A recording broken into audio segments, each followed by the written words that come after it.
Marathi daily news. आज नामदार दिलीपराव वळसे पाटील यांचा जय मल्हार बंगला येथे झालेल्या प्रेस कॉन्फरन्समध्ये पुणे जिल्हा परिषदेचे माजी उपाध्यक्ष माननीय विवेकदादा वळसे पाटील यांनी प्रेस कॉन्फरन्स घेऊन महाविकास आघाडीचे उमेदवार देवदत्त निकम यांच्यावर पलटवार केला आहे। देवदत्त निकम हे साफ मतदारांची दिशाभूल करत आहेत।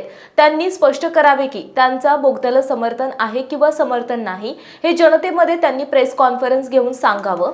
तसेच त्यांच्या पक्षाचे जे नेते आहेत खासदार अमोल कोल्हे यांनी सुद्धा ती भूमिका स्पष्ट करावी, जेणेकरून आंबेगाव तालुक्यातल्या जनतेला आणि मतदारांना आपल्या हक्काचे पाणी मिळणार आहे किंवा बोगद्याद्वारे दुसऱ्या जिल्ह्यामध्ये जाणार हे तरी कळेल। अशा शब्दांमध्ये विवेक वळसे पाटील यांनी देवदत्त निकम यांच्यावर रखरखीत टीका केली आहे।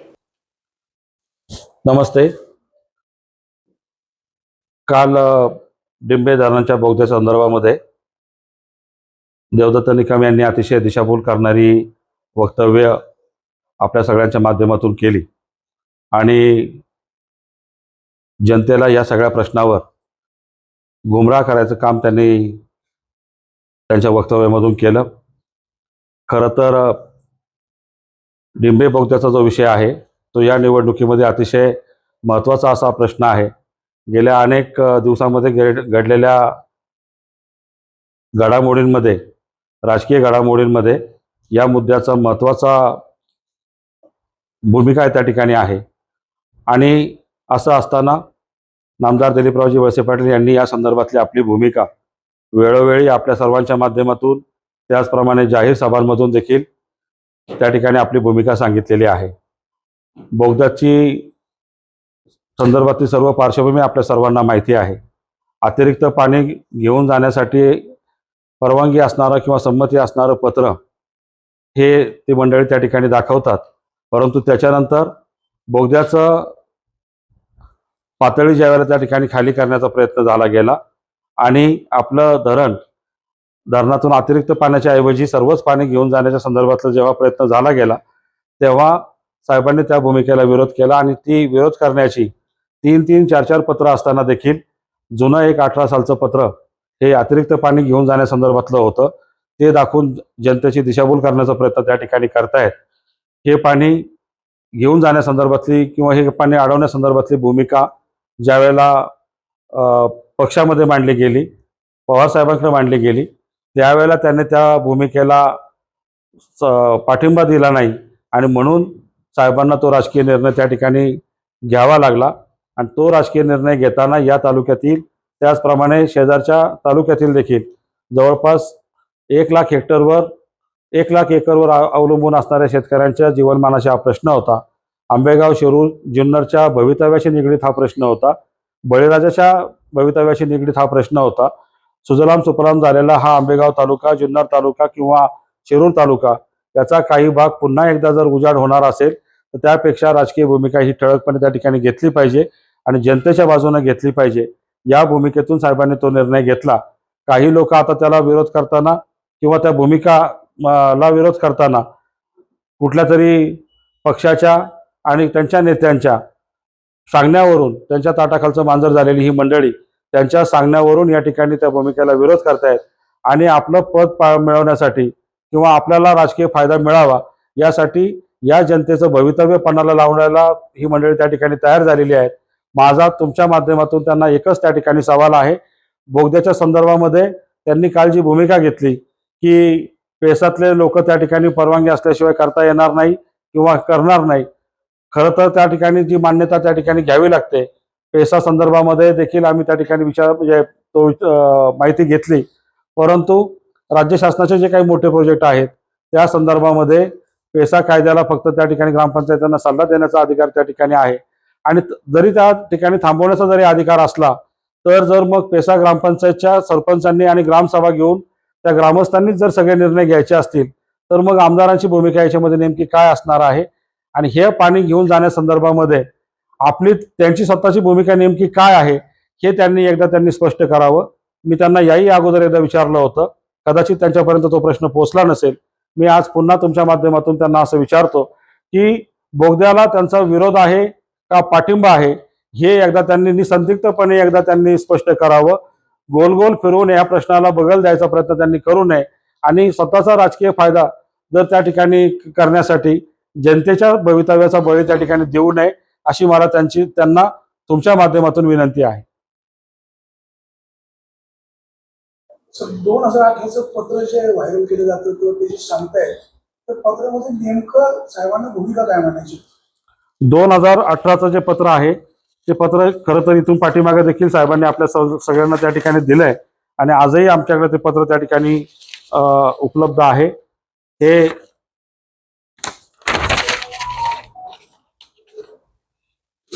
ती जी भूमिका होती त्याच्यामध्ये अतिरिक्त पाणी घेऊन जाण्याला परवानगी किंवा संमती अशा स्वरूपाची ती भूमिका होती. तर ती भूमिका आज पण ठामच आहे ना? नाही, आता धरण आता उद्या बोगदा झाल्याच्या नंतर उद्याच्या मध्ये परत त्याच्यामध्ये काय बदल होईल काय नाही सांगता येत नाही. आत्ताची भूमिका अशी आहे की बोगद्याला सरळ सरळ विरोध करणे किंवा तो बोगदा रद्द करण्यासंदर्भातच त्या ठिकाणी काम करणे आणि त्यांना जे पाणी द्यायचे ते कॅनॉलच्या माध्यमातून देणे. त्यांनाही पाण्याच्या माध्यमातून अन्याय करण्याची कुठलीही भूमिका साहेबांची नाही. साहेब तिथेही 10 वर्ष पालकमंत्री म्हणून काम केलेलं आहे. त्या डाव्या कॅनॉलची वाहन क्षमता वाढावी म्हणून 55 किलोमीटरसाठी जवळपास 95 कोटी रुपयाच्या अस्तरीकरणाचं कामं आत्ताच्या काळात मंजूर झालीत. त्यापैकी 27 कोटी रुपये खर्च झालेत आणि 68 कोटीला आता प्रशासकीय मान्यता आहे. त्याचबरोबरीनं जवळपास 250 कोटी रुपयाचा नवीन कुकली डावा कॅनॉल म्हणजे येडगावपासून जो खाली जातो त्या कुकली डावा कॅनॉलला देखील त्या ठिकाणी 250 कोटीची प्रशासकीय मान्यता आत्ताच्या काळामध्ये आहे. पाणी देण्याबद्दलचा विरोध नाही, पण तो अतिरिक्त पाणी घेऊन जातील किंवा जास्तीचं पाणी घेऊन जातील, त्यांना ठरवल्यापेक्षा जास्त पाणी घेऊन जातील म्हणून त्या बोगद्याला विरोध आहे. बोगदा जर वरच्या लेवलला झाला असता तर अतिरिक्त पाणी गेलं असतं. त्यांची मागणी किंवा त्यांचा हट्ट हा खालच्या लेवलला जर तळाच्या लेवलला जर करण्याचा जर त्याची मागणी किंवा त्यांचा हट्ट हा खालच्या लेवलला जर तळाच्या लेवलला जर करण्याचा जर हट्ट असेल तर उद्याच्या काळात पाण्यावर आपलं नियंत्रण राहणार नाही. दोन विषय वेगळे आहेत. तुम्ही 18 सालचा जो प्रश्न विचारला होता त्याच्यामधलं जे पत्र आहे त्याच्यामध्ये सरळ सरळ लिहिलेलं आहे की अतिरिक्त पाणी घेऊन जायचं असेल तर त्याचा समावेश त्याच्यामध्ये असावा अशा स्वरूपाचं हे 18 सालचं पत्र आहे. तर पत्राशी आपण ठाम आहे की आता पाणी न्यायलाच परवानगी नाही, जे काय असेल ते नियमात बोगद्याला विरोध. पाणी आत्ताही चालूच आहे, पाणी बंद केलेलं नाही. पाणी नेण्याला विरोध नाही, बोगद्याला विरोध आहे आणि त्यांना जे पाणी त्यांच्या वाट्याचं जे पाणी आहे पाणी वाटप हे आधीच झालेलं आहे. ते पाणी वाटप त्यांना जे द्यायचं आहे ते कॅनॉलच्या मार्गाने जाईल. 18च्या पत्राचा इश्यू करतात तेव्हा देवदत्तांनी पण सोबत पण होते ना, हो, तेव्हा त्यांच्या लक्षात आलेलं नाही विषय. त्यांना खरं तर साहेबांनी खूप संधी दिली होती. कालवा सल्लागार समितीमध्ये देखील ते काम करत होते आणि तालुक्याच्या सगळ्याच बाकीच्या डेव्हलपमेंटमध्ये देखील त्यांना प्रत्येक वेळेला त्यांची महत्त्वाची त्या कमिट्यांमध्ये बैठकांमध्ये त्यांची उपस्थिती असायची. त्यांना हे सगळं माहिती होतं. त्यांची त्यावेळची भूमिका ही तेव्हा देखील पदासाठी होती आणि आत्ताची भूमिका आहे ही पण देखील त्यासाठी पदासाठीच आहे. 2018चं पत्र व्हायरल करतात. तुम्ही जी पत्र दिली आहे ती पत्र तुम्ही जाहीर का? ही पत्र आता याच्यामध्ये आहेत. ही त्याच्या कॉपीज तुम्हाला आम्ही काढून देतो. बोगद्याला विरोध असणारी 4 पत्र आहेत. 21ला आहे, 22ला आहे, 23ला आहे आणि 18चं जे पत्र आहे त्याच्यामधलं एकच वाक्य तुम्हाला फक्त मी वाचून दाखवतो. कुकडी प्रकल्पाच्या धरणाअंतर्गत असलेल्या डिंबे माणिकडोह बोगद्याबाबत महाराष्ट्र कृष्णा खोरे विकास महामंडळाच्या नियामक मंडळाने दिनांक 16/5/2006 रोजीचा ठराव क्रमांक 44/5 नुसार डिंबे धरणातील 2.9 अब्ज घनफूट इतके अतिरिक्त पाणी डिंबे माणिकडोह बोगद्यातून माणिकडोह धरणात साठवण्यासाठी करावयाच्या बोगद्याच्या कामास मान्यता दिली आहे. प्रकल्पाने दिलेली आहे, त्या नियामक मंडळाने मान्यता दिलेली आहे. त्याचा समावेश व्हावा अशा स्वरूपाचं हे पत्र आहे. पण हे पत्र अतिरिक्त पाण्याबद्दलचं आहे. याचीच तोडमोड करून त्या ठिकाणी ती दिशाभूल केली जाते. ओव्हरफ्लोचं पाणी नेण्यासंदर्भातलं हे मान्यता होती. डिंबे धरण 13 टीएमसी भरते. वरती जास्त पाणी 4 ते 5 टीएमसी असतं. ते पाणी न्यायला आपला काही होत नाही. फक्त त्यांनी धरणावरून पडणारं पाणी न्यावं, आतून बोगदा करून यायचं नाही अशी भूमिका आहे. डिंबे धरणाचं पाणी वाटप झालेलं आहे. त्यांच्या वाट्याला जे काही 6-6.5 टीएमसीचं पाण्याचा जो काही त्यांचं हे आहे ते त्यांनी कॅनॉलच्या माध्यमातून न्यावं. बोगद्याला आता 100% विरोध असणार आहे आणि बोगद्याला टीएमसी धरणातलं का बाहेर अवंतर पडते ते? नाही, धरणातलं पाणी. हे अवंतर धरणातलं अवंतर पाणी खाली धरण नाही का? खाली घोड धरण आहे, बाकीची बंधारे आहेत. 65 बंधाऱ्यांचा समावेश आपल्या मूळ सुद्धा याच्यामध्ये नव्हता, पाणी वाटपामध्ये नव्हता. साहेबांनी कालच्या याच्यामध्ये तो 65 बांधाऱ्यांचा समावेश त्या ठिकाणी केलेला आहे. आपल्यालाही आपल्या उद्या आपली कळमजाईची योजना असेल, कोलवडे बोरगडची योजना असेल, गोव्याची योजना असेल किंवा माळसाकांत योजना असेल, याला जे पाणी लागणार आहे ते पाणी आता आपल्याला धरणातून त्या ठिकाणी लागणार आहे. त्याच्यामुळे धरणातून अतिरिक्त पाणी बाकीच्यांना देणं, कोणाला तरी देणं, हे आता इथून पुढच्या काळात शक्य होणार नाही. मध्यंतरी साहेबांनी एक स्टेटमेंट केलं होतं, वेळप्रसंगी पाण्यासाठी वळायची ही भूमिका आपल्या अजून ठाम आहे. 100% ठाम आहे. उद्याही याच्यामध्ये कोणी काही बदल करण्याचा प्रयत्न केला तर जनतेच्या हितासाठी, जनतेच्या प्रश्नावर आंदोलन करण्यासाठी आणि टोकाची भूमिका जरी घ्यावी लागली तर राष्ट्रवादी काँग्रेस पक्ष साहेब ती भूमिका त्या ठिकाणी घेतील आणि त्याला सगळे आमचे कार्यकर्ते आणि जनता पाठिंबा देईल. धरण भरल्यानंतर जे पाणी द्यायचं होतं तुम्ही दिलं होतं काय हरकत नाही, परंतु आता तुमची भूमिका बदलून जो बोगदा आहे तो 100% नकोच अशी भूमिका झालेली आहे का साहेबांची? हो, 100% तशी भूमिका आहे, परंतु भूमिका बदलली असं नाही. भूमिका ती का घ्यावी लागली याच्या पाठीमागचं कारण आपण समजून घेतलं पाहिजे. बोगद्याची जी उंची होती, म्हणजे जमिनीपासूनची जी उंची होती, ती उंची अशी होती की त्याच्यामध्ये जे वाहून जाणारं पाणी होतं, अतिरिक्त पाणी होतं. म्हणजे धरण भरल्याच्या नंतर किंवा धरणाच्या अगोदर वरून जे पाणी वाहून जातं ते पाणी घेऊन जायला परवानगी होती. आता त्यांचं म्हणणं आहे की जो बोगदा करायचा आहे तो तळाशी करायचा आहे. जमिनीपासून 1 मीटर अंतरावर त्या ठिकाणी तो बोगदा त्या ठिकाणी करायचा आहे. अशा परिस्थितीमध्ये उद्या किती पाणी नेतील याची काही गॅरंटी नाही. उद्या पुन्हा जर अतिरिक्त पाणी येण्यासाठी वरती म्हणजे पाणी पातळीच्या वरती अतिरिक्त पाण्यासाठी बोगदा करायचा प्रस्ताव जर आला तेव्हा तुमची भूमिका साहेबांची नाही, आता जर पाण्याच्या वहन क्षमता जर ह्या कॅनलची वाढली, एवढा खर्च केला आणि जर वहन क्षमता वाढली तर बोगद्याची आवश्यकता त्या ठिकाणी राहणार नाही. बोगद्याची गरज आहे का तुम्हाला? नाही, आता गरज राहणार, बोगद्याची गरज नाही. कुठल्याच बोगद्याची गरज त्या ठिकाणी राहणार नाही. ज्या भागात धरण आहे त्या भागात सगळंच आहे, त्या आदिवासींची गावच्या भूमिका काय राहणार, त्यावर काय प्रयत्न आहे? आता जे साहेबांनी त्या ठिकाणी आदिवासी भागातील शेतकऱ्यांना शेतीसाठी असतील ग्रामस्थ आहे ते बरेच दिवसापासून चाललेला विषय आहे की असं जर काय झालं तर त्या ठिकाणी या भागातील पूर्ण एक संघर्ष त्या ठिकाणी उभा आहे. आदिवासी भागातील शहरी जनता, सरपंच, कार्यकर्ते त्याला त्या ठिकाणी विरोध करतील. त्याची एक नियोजन सुद्धा सुरू झालेलं आहे, त्यामुळे तो विषय पुढे येईल. तसे काही जर गोष्ट झाली, सर्वेक्षणालाच त्या ठिकाणी विरोध केला होता. सर्वेक्षण चालू होतं, डोंगरांनी यायचे, ड्रोनद्वारे त्या ठिकाणी सर्वेक्षण करायचे. त्याच लोकांनी त्या लोकांना पिटाळून लावण्याचा सुद्धा त्या ठिकाणी प्रयत्न केला होता. दुसऱ्या वेळेला सांगितलं आलं तर आम्ही या ठिकाणी लाख्या काठ्याने त्या ठिकाणी तुम्हाला हे करू, तुम्ही काही त्या ठिकाणी येऊ नका. अधिकाऱ्यांनी सांगितलं की हे फक्त आम्ही सर्वेक्षण करतो, बाकीचं काही करणार नाही. त्यावेळेला तो विषय त्या ठिकाणी थोडासा तापला होता, परंतु अशा गोष्टी भविष्यामध्ये त्या ठिकाणी निश्चितपणानं होतो.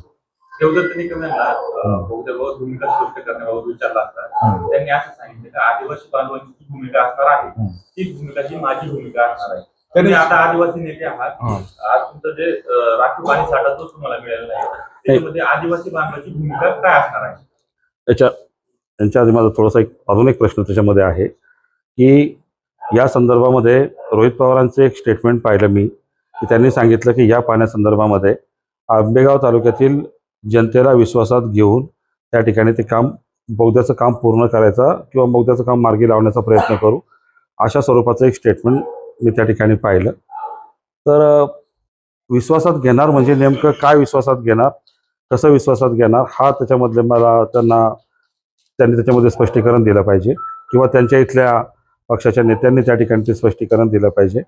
आणि जर बोगदा आता करायचा नाही ही भूमिका जर आदिवासी भागाची आणि आपल्या सगळ्या जनतेची त्या ठिकाणी असेल तर रोहित पवार म्हणतात की बोगदा करायचा आहे, मग ते खोटं बोलतात की इथले लोक त्या ठिकाणी, इथल्या लोकांची भावना चुकीची आहे. या संदर्भामध्ये तालुक्यातलं भांडण नाही, पक्षाचं किंवा नेत्यांमधलं जे काही दोन याच्यामधला जो फरक आहे तो इथल्या नेत्यांनी त्या ठिकाणी त्यांच्या इथल्या प्रतिनिधींनी त्या ठिकाणी स्पष्ट करून सांगावं. आणि माझा पुन्हा एकदा तुमच्या माध्यमातून तुम्हाला पुन्हा एकदा एकच हे आहे, हा बोगदा करायचा किंवा नाही करायचा याचं सरळ स्पष्टपणे उत्तर एकदा देवदत्त निकम त्यांची भूमिका नेमकी काय आहे या संदर्भातली भूमिका त्यांनी एकदा हो किंवा नाही मध्ये स्पष्ट करून आदिवासी भूमिका याच्यामध्ये स्पष्ट आहे की पहिल्यांदा आता जे आदिवासी भागात पाणी आहे ते त्यांना मिळालं पाहिजे आणि त्याच्यासाठी आमचा बोगद्याला आमचा पूर्णपणे विरोध आहे. आजही होता, कालही होता आणि इथून पुढे राहणार आहे. माझी आपल्या माध्यमातून देवदत्तला एवढीच त्या ठिकाणी सांगणं आहे की तुमची भूमिका याच्या बाबतीत स्पष्ट करा. येस और नो. आज तुम्ही गोल गोल गोल गोल फिरून जे सांगताय की तिथं इको सेन्सिटिव्ह आहे, तिथं पेसा आहे, तिथं अंक आहे आणि फुलवड्याला बोगदा आहे, या ज्या गोष्टी काहीतरी चुकीच्या पद्धतीने तुम्ही हे करताय. तुम्ही स्पष्ट सांगा की आदिवासी भागाला त्या ठिकाणी पाणी द्यायचं आहे, तिच्यात थेंबर सुद्धा पाणी मी इकडं तिकडे जाऊ देणार नाही, जे त्यांच्या हक्काचं आहे. किंवा 6% 6 TMC जे पाणी आहे त्यांना जाते ते कॅनॉलद्वारे तेच आहे. आदिवासी भागाच्या इथं कुठल्याही जमिनीला बोगदा पाडणार नाही किंवा इथं कुठलंही पाणी खाली जाणार नाही, अशी देवदत्तांनी भूमिका जाहीर करावी ना. आज त्याचं त्यांना आदिवासीचा स्पष्ट विरोध आहे. 100% विरोध आहे, त्याच्यात कुठलीही शंका नाही. त्यामुळे माझं स्पष्ट म्हणणं आहे की देवदत्तांनी याच्याबाबत भूमिका स्पष्ट करावी. रोहित पवारांनी त्यांना याच्यासाठी सोबत केलेलं आहे की मला जर कर्जत जामखेडला त्या ठिकाणी माझ्या फॅक्टऱ्या किंवा माझा मतदारसंघ जर त्या ठिकाणी चांगला सांभाळायचा असेल तर माझा विचार ऐकणारा माणूस या ठिकाणी पाहिजे आणि त्यासाठी देवदत्तला पुढे केलेला आहे. हा माझा आदिवासी भागाच्या यांनी आरोप आहे त्यांच्यावरती आणि देवदत्त त्याच्यामुळे यांची भूमिका आदिवासी भागाला पाणी द्यायचं की नाही ही स्पष्ट करत नाही, गोल गोल फिरून काहीतरी सांगतो. माझी त्यांना सांगणं आहे की त्यांनी त्यांची याबाबतची भूमिका स्पष्ट करावी आणि सांगावं की मी कर्जत जामखेडला बोगद्याद्वारे अजिबात पाणी नेऊन देणार नाही ही त्यांनी त्या ठिकाणी भूमिका स्पष्ट करा. तुम्हाला पत्रकार परिषदेत देवदत्तांनी आव्हान दिले की 2 क्लिक समोर आहे, एक वळसे पाटलांची आणि रोहित दादाची. रोहित दादा म्हटले कालच्या याच्यामध्ये की मला तिथे पाणी द्यायचंय, बोगदा होणार आणि शेतकऱ्यांना विश्वासात घेऊ. वळसे पाटील म्हणले बोगदा होऊ देणार. तुम्हाला असं म्हणायचंय का देवदत्त याच्यात कुठल्या भूमिकेची सहमत आहे? रोहित दादाच्या रोहित दादा किंवा वळसे पाटील असं तुम्हाला मला ऑब्जेक्ट त्या ठिकाणी असं वाटतंय की देवदत्तची भूमिका ही रोहित पवारांच्या म्हणण्याची त्या ठिकाणी संमती दिसते. त्यासाठी त्यांना त्यांच्या विचाराचा आमदार व्हावा अशी रोहित पवारची अपेक्षा आहे आणि म्हणून देवदत्तांना त्यांनी पुढे केलेलं आहे की आमदार झाल्यानंतर या ठिकाणच्या जनतेला गोलमाल करून काहीतरी करून त्या ठिकाणी तो बोगदा आपल्याला करता येईल किंवा करून घेता येईल. म्हणून ती त्यांची जी सगळी धडपड चाललेली आहे देवदत्ताच्या माध्यमातून ती ही आहे की बोगदा करायच्यासाठी वळसे पाटील ऐकत नाही म्हणून देवदत्ताला पुढं करायचं, देवदत्ताला हे करायचं, काहीतरी आरोप करायचे साहेबांच्या विरोधात आणि हे कारस्थान चालूच्या दृष्टीने फार हानिकारक आहे. हे सगळ्या आदिवासी जनतेने नाही पूर्व भागातील सुद्धा सगळ्या जनतेने समजून घेतलं पाहिजे की जर अशा पद्धतीने काहीतरी भविष्यात झालं तर जे पूर्वीचे दिवस होते ते पुन्हा यायला वेळ नाही. तुमची संघर्ष समिती त्यांच्यावर याबाबत आम्ही सगळ्या ठिकाणी जनजागृती करणार. आमचं पाणी हक्काचं आहे ते आम्ही घेणारच. कुठल्याही प्रकारचा बोगदा बाकीच्या गोष्टी त्या ठिकाणी होणार नाही याची आमची आदिवासी जनता आमचे सगळे कार्यकर्ते सरपंच यासाठी तयार आहेत. स्टार मराठी डेली न्यूज कार्यकारी संपादक नंदू बोराडे, मंचर, आंबेगाव, पुणे. पाहण्यासाठी आजच आमच्या स्टार मराठी डेली न्यूज चॅनलला यूट्यूबवर सबस्क्राईब करा, लाईक करा आणि बेल आयकॉन प्रेस करा.